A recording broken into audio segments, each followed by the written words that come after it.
Et c'est ça, rentrer dans le royaume de Dieu. C'est ça, rentrer comme un bon soldat.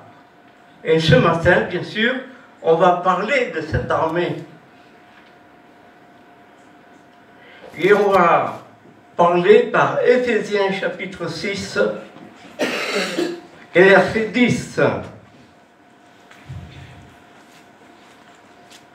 Au reste, mes frères, fortifiez-vous dans le Seigneur et dans la puissance de sa force. Alléluia. Revêtez-vous de l'armure complète de Dieu, afin que vous puissiez tenir ferme contre les artifices du diable. Car notre lutte n'est pas contre le sang et la chair, mais contre les principautés, contre les autorités, contre les dominations de ces ténèbres, contre la puissance spirituelle de méchanceté qui est dans les lieux célestes. C'est pourquoi prenez l'armure complète de Dieu afin qu'au mauvais jour vous puissiez résister et après avoir tout surmonté. Amen. Amen. Dieu. Vous voyez, c'est pas l'armure ça, mais c'est la parole de Dieu qui vous met dans la situation. On devient soldat par le conseil de celui qui a lutté sur cette terre. Amen.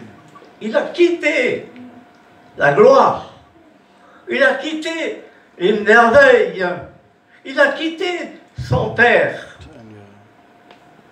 Et il est venu sur cette terre. Mais il a travaillé. Et conclusion, où il a été? Il a été à la croix.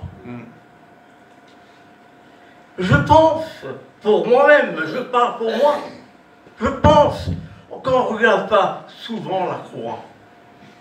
Parce que si on regarderait la croix, eh bien c'est une richesse. Amen. Gloire à Dieu. C'est une richesse qui descend dans nos cœurs, dans l'être intérieur. On va voir. Alors, la lecture commence au verset 10. Au reste, mes frères et sœurs, fortifiez-vous dans le Seigneur. Amen. Il faut se fortifier dans le Seigneur. C'est lui l'exemple. C'est lui que nous devons regarder chaque jour. 24 heures sur 24 heures. Et vous allez dire entre parenthèses, c'est pas possible. Mais oui. Il y a un psaume qui est écrit à la fin du psaume. Le dernier psaume, le 150. Le dernier verset, il dit, celui qui respire loue l'Éternel. Qui c'est qui respire là? Alléluia. Tout le monde Gloire à Dieu. respire. Et si c'est à cette respiration, elle ne vient pas d'en bas, elle vient d'en haut. Gloire à Dieu. Amen. Alléluia. Alors fortifiez-vous dans le Seigneur. Eh bien oui, on se fortifie dans le Seigneur. Pourquoi? Dès qu'il a quitté le ciel, il a lutté avec le diable. Il a fait un travail.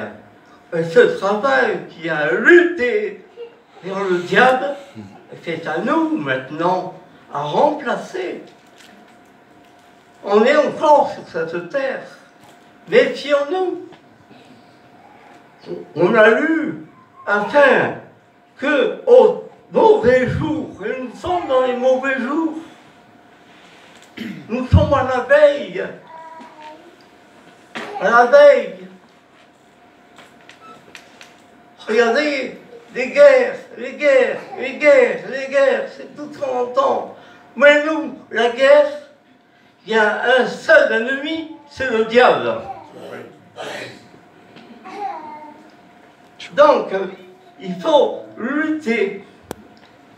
Lutter. Et il dit dans le verset 10, et dans la puissance de sa force. Amen. Quelle est la puissance de sa force? Elle est devant vous, la puissance de sa force. Gloire à Dieu. C'est celle-là. Amen. C'est celle-là.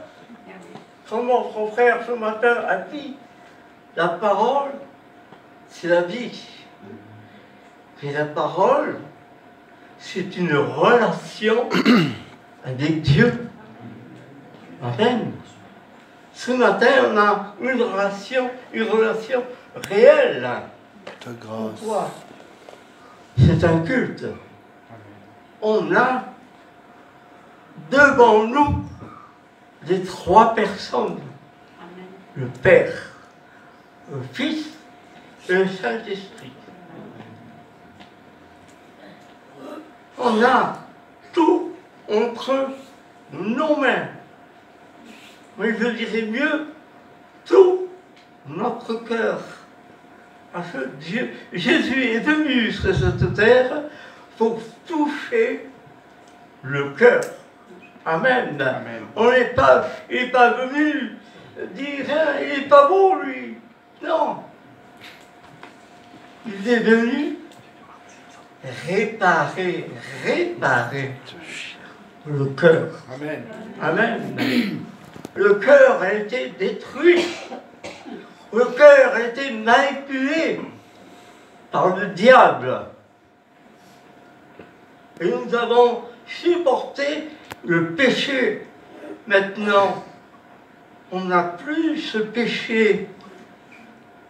On a Jésus. Amen. Qui est rentré dans notre cœur. Amen.